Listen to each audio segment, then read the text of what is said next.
This is not a film about free speech. It is a film about Exeter, about us, about the community in which we live, and about our values. What you're about to see today focuses on one key issue: the culture of our school when it comes to free expression. These are ideas we are talking about, and our ability to express them.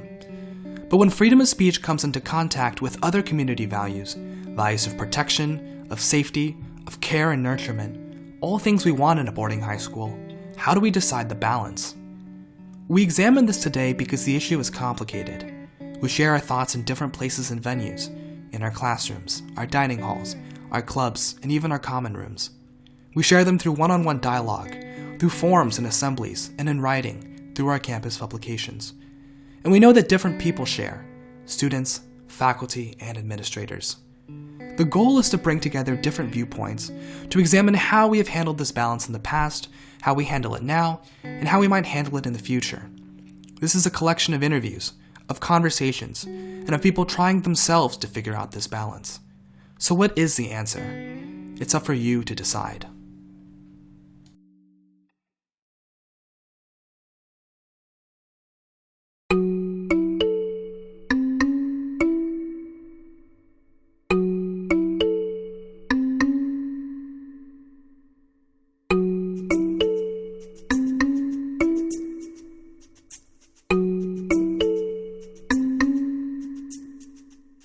I started with a broad question: whether or not the culture of our school values free expression. I think it does. I think the culture of our school is built around free expression and what happens in the Harkness classroom. And everything we do here relies on it to a certain degree. I hope people don't feel like they need to maintain a public impression, but at the same time, I think people ultimately are responsible for everything they say. I think the culture of the school does value it, but I think that it comes into tension with other things that we also value. So civility, community, rationality. So that there's no such thing as an absolute right to freedom of speech, even off campus, even under the First Amendment. And so I think as a society we've decided that, we've gone, as a nation, the balance has gone more and more to free speech, but it's still not absolute. And on campus, there's even more of a weighing of these other factors than there is outside the campus. So Charlie Hebdo would not be allowed on campus, right? But it's allowed. That kind of expression is allowed off campus. I think there's probably a limit to how much it values it, but I think there's a lot of tolerance for disagreement. People are, I think, sometimes reluctant to disagree, not necessarily because they're prevented from it, but I think people often naturally shy away from conflict and want to get along with people and are afraid of the kind of long-standing enmity that you can get into with a colleague here if you disagree over a long period of time. There can be a long tail to some arguments, and I think once you become aware of that, you might become more cautious in some ways. Nearly everybody I asked told me at first that the Exeter culture, the Harkness table and all it stood for, valued free expression, as long as the trade of ideas was explained respectfully and honestly. But how true is that? If one holds a political or social view different from our school consensus, how do we, as intellectuals and as students, handle it? And what is that school consensus? There are community values which basically are beyond discussion, and that's a problem. One thing that I have definitely found is, for all our talk again about being a democratic, small d, place, we are perceived as being a largely politically democratic, big D place. And so I've had students say to me, I do not want to talk about politics at the table. I'm a Republican, and I've never felt accepted or really listened to here. I've often felt belittled. We are taught to come up with those original ideas around the table and, think our own thoughts and be the pioneers in whatever way we're interpreting this text. But when the ideas and themes in the text get to more real-life views and beliefs, I don't think that many people strive to go out of the majority, if the majority is kind of the liberal stance. And I think that many people who might be socially conservative, for example, and we're reading, all different types of kind of edgy, provocative texts meant to, make us think and open our minds. And sometimes there are students in a class who are especially religious, and not being able to talk about their religious views and the way that that has impacted their social, beliefs. I think that it hinders conversation. You're supposed to have diversity. You're supposed to listen to people when they have a different opinion than you. And if they don't feel comfortable bringing those opinions to light, then you're not getting the full advantage of what Harkness is. So, often I'll be in a classroom and I'll be the only black student at a Harkness table. And so I find that I might censor myself to be more palatable to the rest of the students at the table. And I've been in classes where there are fewer men, and they try to say things that are more palatable to the rest of the people at the table.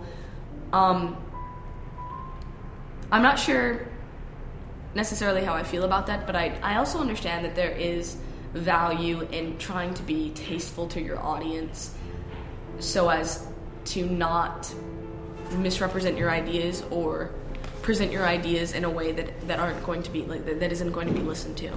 So I understand why that happens. One of the courses that I teach is politics and public policy. And so one of the challenges of that course is, as somebody who's pretty political myself and interested in politics and has pretty strong views on the left side of the spectrum, is to make sure that class, that the kids were conservative and disagree with me, and also disagree, by the way, with the vast majority of other students, feel like it's safe for them to be in that class, you were in that class, and express their opinions, and they're not going to be shot down or made to feel stupid or something. So I try really hard to encourage those students to feel comfortable and to make that be a neutral ground. I don't know if I succeed. When we have a campus where the vast majority of people are liberals, I worry that could be a problem for kids who are conservative. Can they speak their mind? I think that is kind of a culture we have at Exeter, and I don't know if that's started by the institution and propagated by the students, or if that's just, we all have to have the same liberal viewpoints at Exeter, and if you don't, then, it's getting spread around that you're closed-minded and you don't have a reason behind what you think. Exeter prides itself on being a very liberal place, and, some people have reasons for disagreeing with that, and those are valid and they're worth listening to. And just because we disagree doesn't mean that they don't exist and shouldn't be acknowledged. It's tough, in other words, to be politically conservative here. Our culture just doesn't support it. But even when the controversy isn't political, the limits we place on ourselves still exist. They're just more subtle and perhaps subconscious. Enter groupthink, where conformity results in suppression. I think if you get into a group and kids are, there's a consensus that emerges. So you ask a question, and the first kid to ask a question says A. I think A is the right answer to this question. I think that and he supports it. And then the greatest likelihood is the next kid is going to say, yeah, I agree with that. A is right. And so they start mounting with this sort of accumulation of evidence. And I'm sitting there thinking, well, that's interesting. They're making a fairly rational case, but really B is the right answer. I'm thinking, I hope somebody will say, well, wait a minute, B. Has anybody considered B? But often you're in those situations, you realize that no one's willing to say B. Even though it's not like a controversial thing or anything, it's not like it has anything to do with their own social world that they're living in. It's just a lesson that we're doing that day. But I've noticed that a lot. And every once in a while, one kid will screw up the courage to say B. And it just happened to me this yesterday in the class. and they say it in such a tentative way because they want people to know, well, I don't really believe B, but necessarily, but can we consider this? They're afraid that they're going to be perceived as wrong or not as intelligent or something. So I see that happening a lot in the classroom.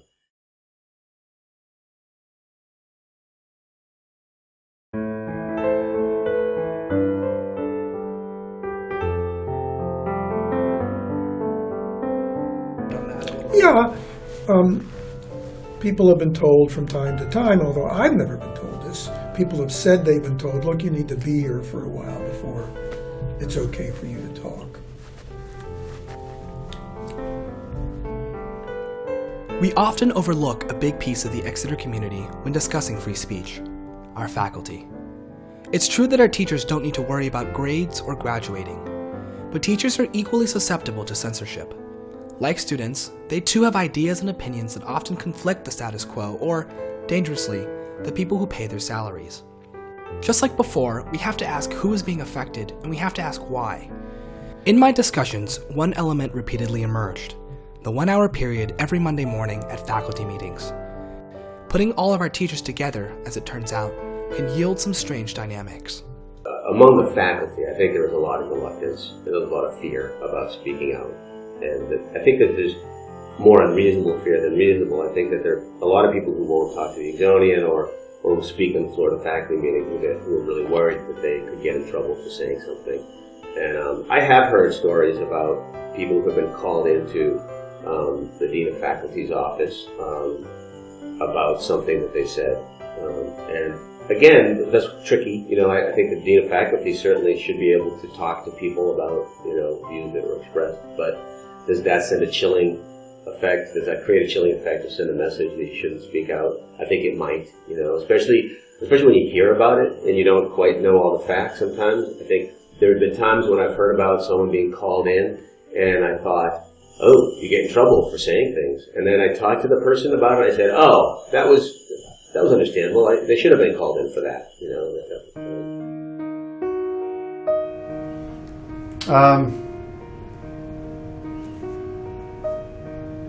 Well, I think adults having a conversation with adults is always going to be a different dynamic than adults having a conversation with students. But even within the adult dynamic, there's a hierarchy, or at least a perceived hierarchy.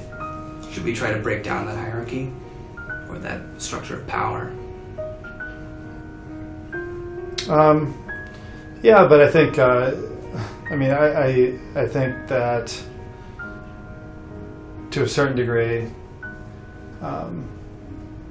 administrators are placed in those positions because of their experience, because of their ability to make hard decisions, because of the responsibilities they're willing to take on.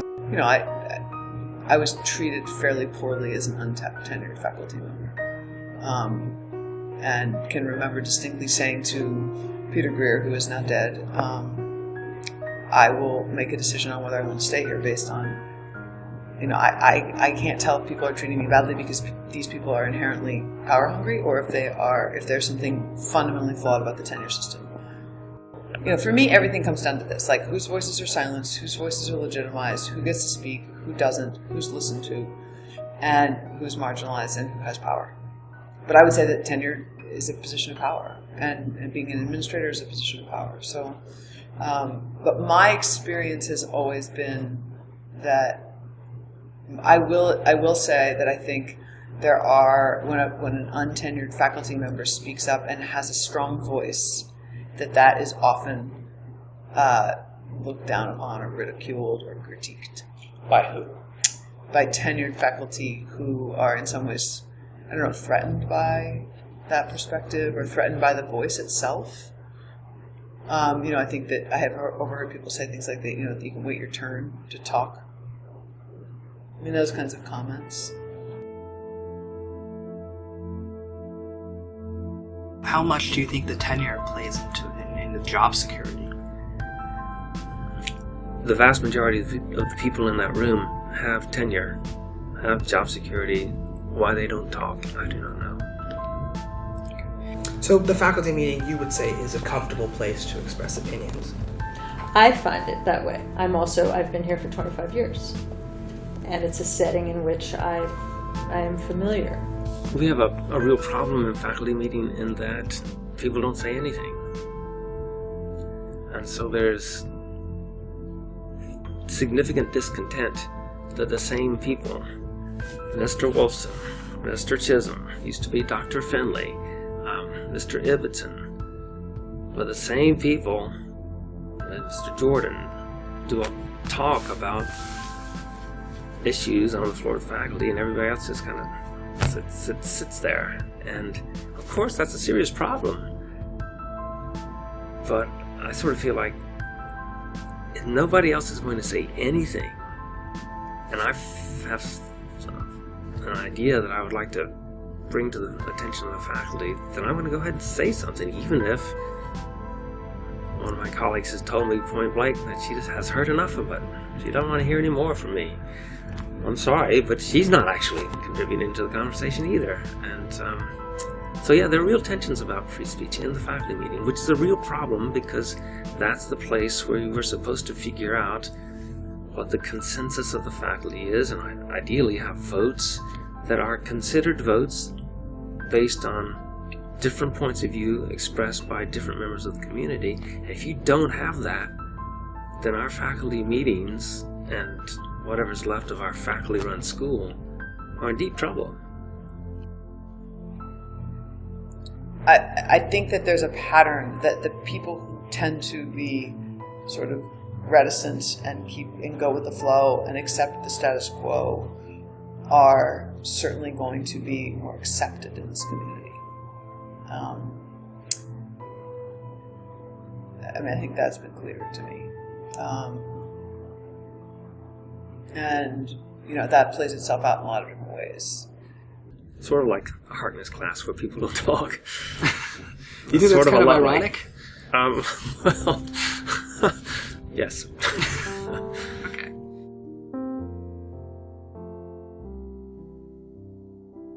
I think there's a lot of range for opinion, and if you talk to the faculty on any given topic or you ask for feedback on something, you get a huge range.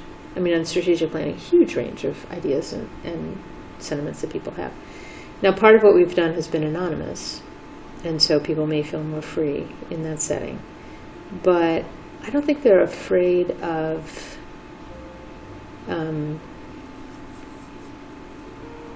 the administration. I think they're more concerned about their opinion, about the opinions that we have of each other. I hate to use this word again, it has like such weight, but without it feeling like intimidation, you can have a conversation with someone. Yeah, people have been called in. I don't know that that's a terrible thing. I don't know that that's terribly different from my noticing something in class and then afterwards saying, let me just chat with you for a second. Maybe what you said to so-and-so, just think about the implications of that. Not the idea per se, but how this person might have taken it. And I see there's a similar kind of dynamic going on there. And I understand that having been called into the dean's office myself on an occasion or two, it's a bit of a traumatic experience. I think the people in power don't always have a clear sense of what the effect is.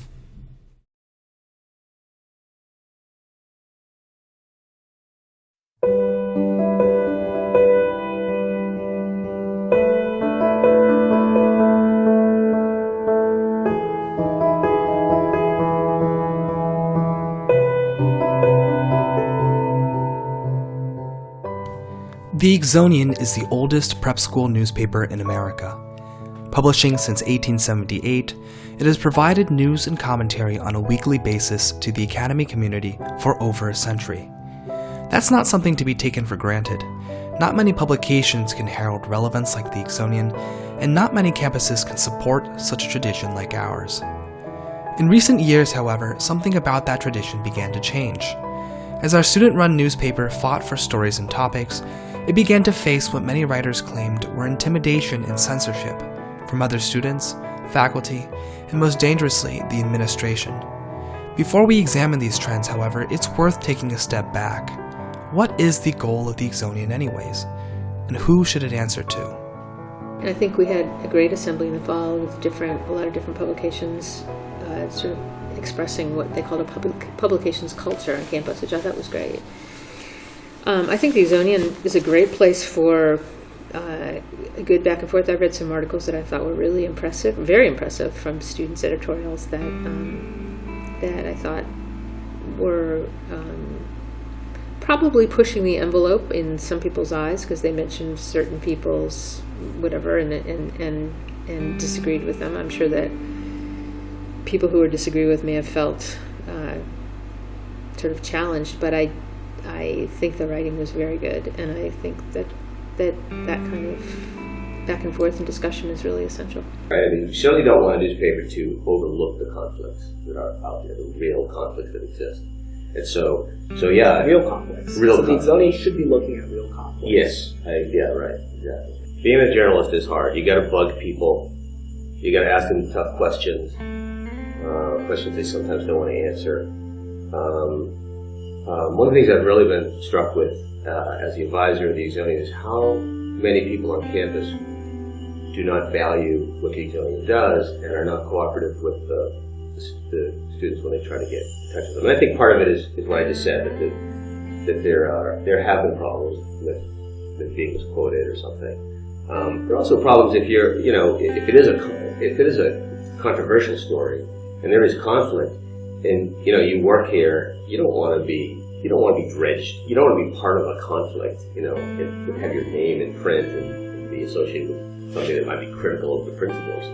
So people are very hesitant to talk, understandably, and then they're very acutely aware when their comments are not represented the exact right way. So there is a sort of a valid feeling of people not wanting to cooperate.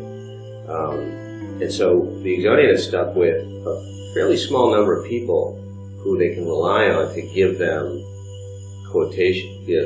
response to their questions about these issues that they're trying to report on. Is it the responsibility of everyone in the community to participate in the discussions that the Exonian is trying to raise? It's a great question. I'd like to say yes. I certainly understand why people don't want to talk. I mean, I do think that it's sort of a civic duty to participate. And if you think about some of the things that the Exonian has reported out over the years that are valuable to the campus, I think that people should really consider that. And the Exonian plays a great role in sort of exposing things that need to be brought to light. And they covered the story about faculty salaries a while back, and I think we all got a raise because the Exonian was revealing stuff about the structure of the pay. And this is when early when I got here, that came out. I think we all got huge raises thanks to the Exonian. And so there's all kinds of things that the paper has done over the years that where information has been brought to light that should be. The exact opposite happens, that people are kind of hostile to reporters, and they think of these reporters as these vultures that they don't, that are doing something kind of wrong or evil. And I've noticed that attitude that some faculty members have with the reporters, instead of saying, "Wow, this is really impressive. You're doing this with your free time. You're doing this journalism thing, which is such a great thing, because democracy can't survive without journalism. And thanks for doing it. No one's paying you, and I'm going to try to help you as much as I can." Instead of thinking that you're this bad person who's trying to exploit human difficulty. Who's trying to exploit conflict or something. But not everybody agrees that that's the Exonian's role. Student publications are for students to try out public discourse. It is for them, I think. And that's this is actually a good question. This is a question that troubles me sometimes, is that, when you're on the Exonian, you're learning how to be a reporter. When you're in Peel, you're learning to put yourself out there, put your ideas out there, and perhaps get reaction back. And what is it to say something publicly and maybe have everyone come up to you and say, "Are you kidding? Is that what you really think?" But it's for the students to go through that. All due respect to the Exonian and the Peel, I don't see it as my newspaper. And perhaps that's a problem. I think the Exonian sees themselves as the New York Times of the campus. And I'm reading the New York Times. I'm not reading the Exonian.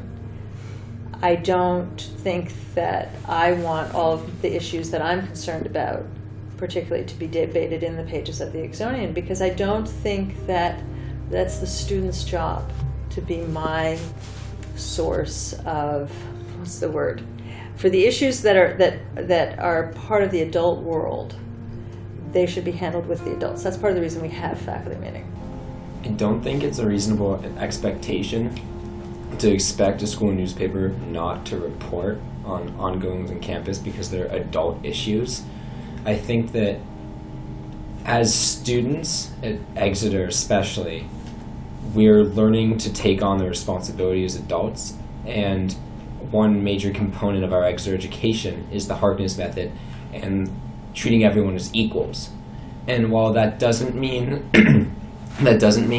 that everybody should know about everything that's going on, it does mean that we have a right, if there's journalistic integrity and if it's not doing it, if they're not reporting on it just for harmful purposes, to report on actual substantial things going on campus, including issues such as essential personnel, where the essential personnel feel like they're being slighted.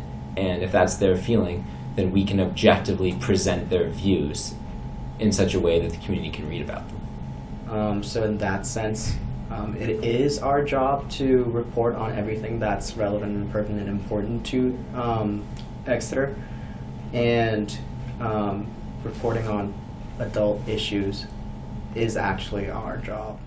I think it's always been a point of tension. I remember when I was dean of students, we had a case of a couple kids who were using cocaine, and there was a lot of back and forth about whether or not that should be in the newspaper, and should we discuss cocaine use on campus in the newspaper.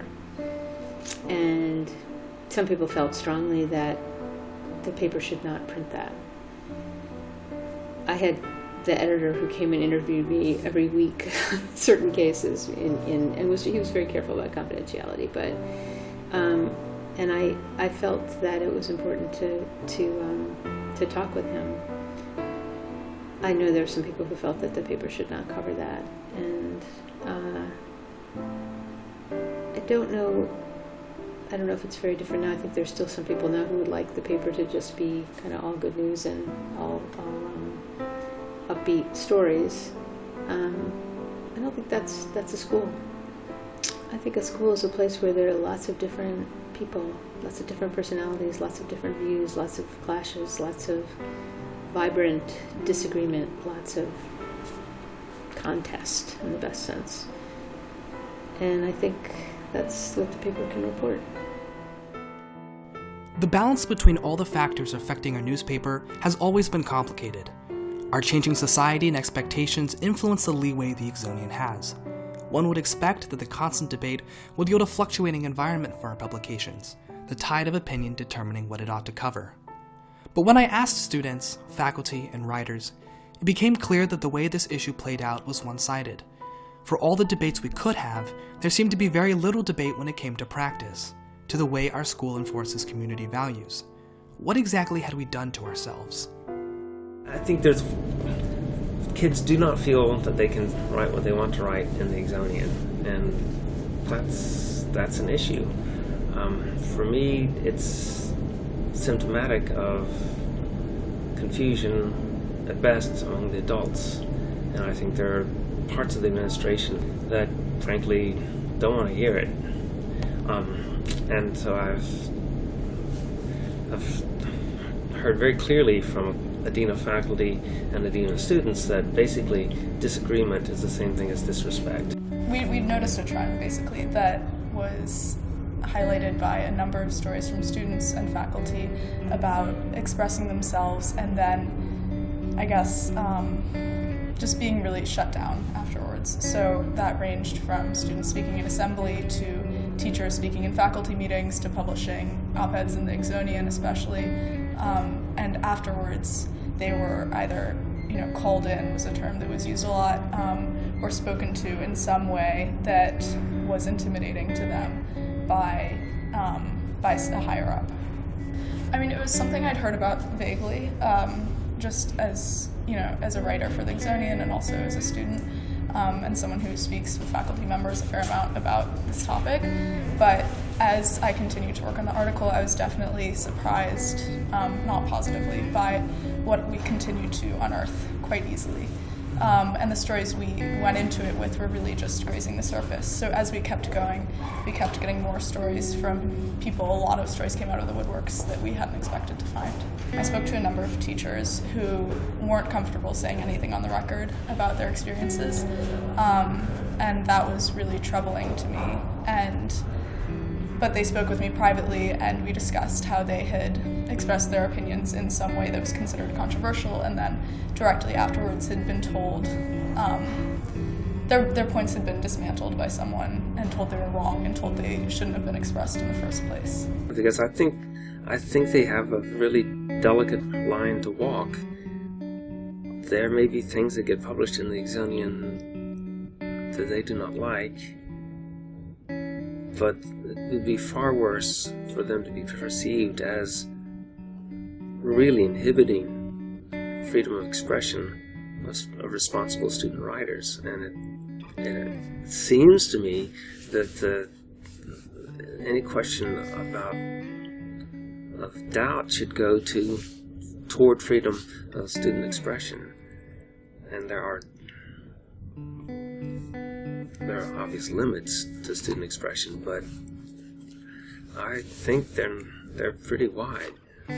Is there a tension between what we're about and the necessary managing of free ideas? And where do you think that balance lies?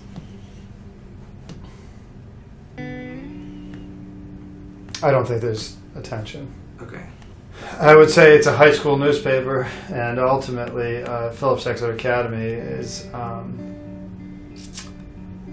is responsible for what gets published in it, because our faculty advisors oversee the newspaper. Okay. So it's tricky. I think that the person in power is obligated to be as accepting of challenge and as welcoming of challenge as possible.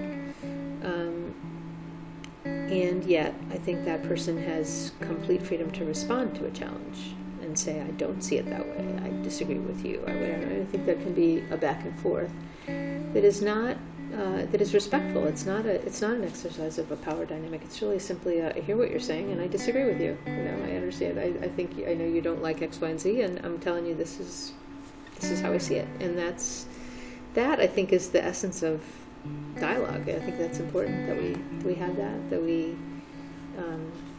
that students are not afraid to question. I think it would be horrible if students here felt like they couldn't question the policy of the school.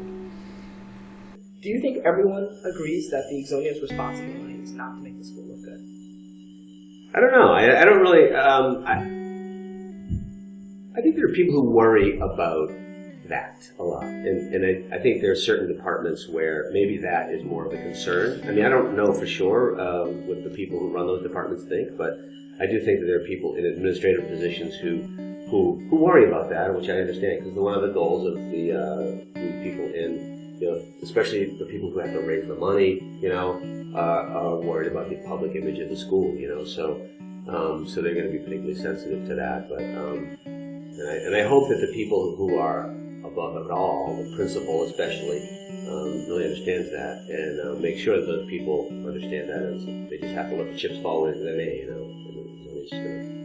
I'm just I just think, again, it has to do with space. Like if I hear something that you said that is upsetting to me, and I call you into my classroom, I'm calling you into my space, with power. So I would like to believe, and I haven't always done this well or right, but I would like the best part of me would probably say, listen, I really want to talk to you about what I read. Can we meet? What's most comfortable for you?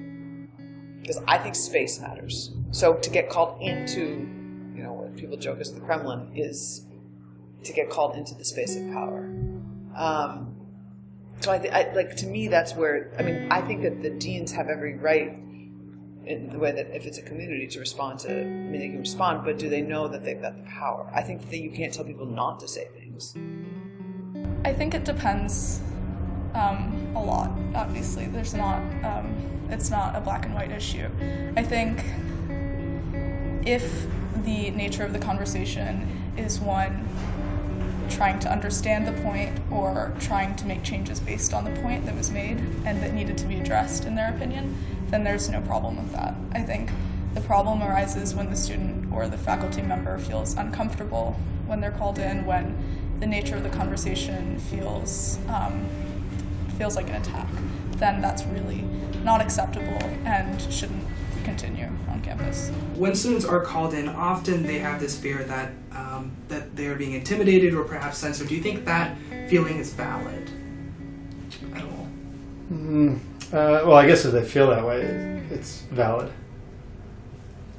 But is it like correct for them to feel that? I mean, is that your intention, I guess? Absolutely not. The intention is to, when that happens, the intention is to, in some cases, to figure out where information came from, where it was derived from, if it was presented as fact, or to educate, to make sure that people actually know the facts. Again, if they were presented as facts and they weren't true. Or potentially because there's a concern,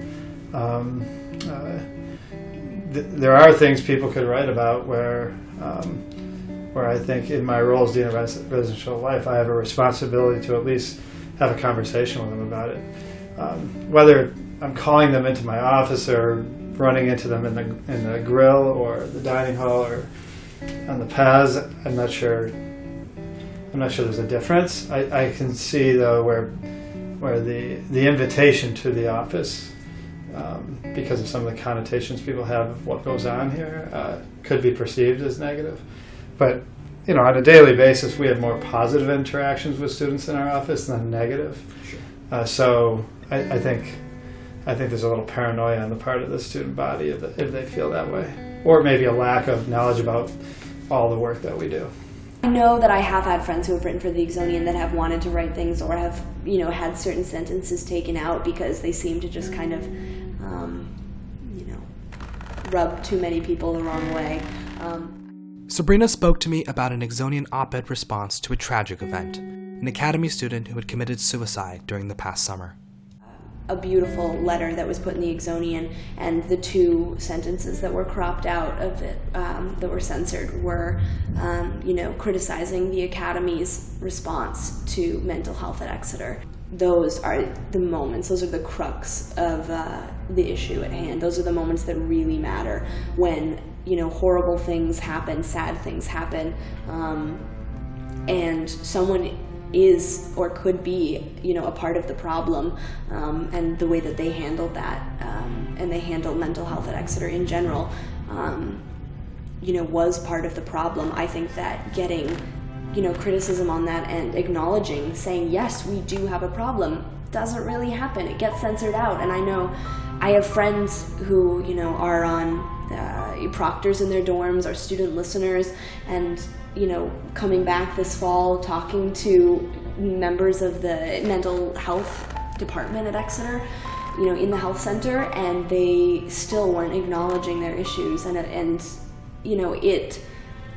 Yes, it's one small thing. It's just two sentences in the Exonian, but it seeps into the rest of Exeter life. If it's not addressed there, it's for a reason. It's not addressed anywhere else either. And you can say, these are the things we're doing, and on paper it looks good. But if you're not getting the ability to say you handled it incorrectly the first time, that's a red flag to me. Not being able to criticize institutions when something really serious happens and you need immediate action taking place. The whole thing was published except for these 2 lines that were criticizing the way that the Academy handled her suicide and how the Health and Wellness Center deals with depression on the whole. And I think that when something that tragic happens in a community and it is not addressed and in fact censored by the community itself, by the institutions that run the community, that is a huge red flag to me. I think that, when someone dies, it is, and then there's like a partial blame to put on, you know, the way that we handle mental illness here and the way that we handle depression. You know, that's a moment to step back and say, what are we doing? What could we have done better? You know, why did this happen? And we were wrong. We did something wrong. We have been doing something wrong. We are currently doing something wrong. If, you know, part of the way that we handle, you know, people's mental states at Exeter, which are fragile, we're under a lot of pressure. You know, when you don't handle that well, it's your turn to say we were wrong. And when those two sentences were, you know, cropped out of the whole essay, it stood out to me as an indicator that maybe the Academy, you know, didn't have the guts to say we were wrong. I don't think an issue like this can be taken seriously enough, really. I agree. I don't agree with him. I understand where he's coming from because I know that from his position, he didn't think he was doing anything wrong. I don't think any of the deans did. It was a practice that had been going on, I assume, for a while. I think it was a trend that had escalated before we published the article, but I have no way of knowing that. And to them, I think they perceive it as overblown because they didn't think there was anything wrong in the first place. And I'm not sure if they totally understand what we see as wrong. I don't think it's worth portraying the deans as our nemesis because I don't think that's what they are, and I don't mean to place, you know, this enormous amount of blame on them. And I hope that isn't what's overblown. I hope we can critique leadership. Yes.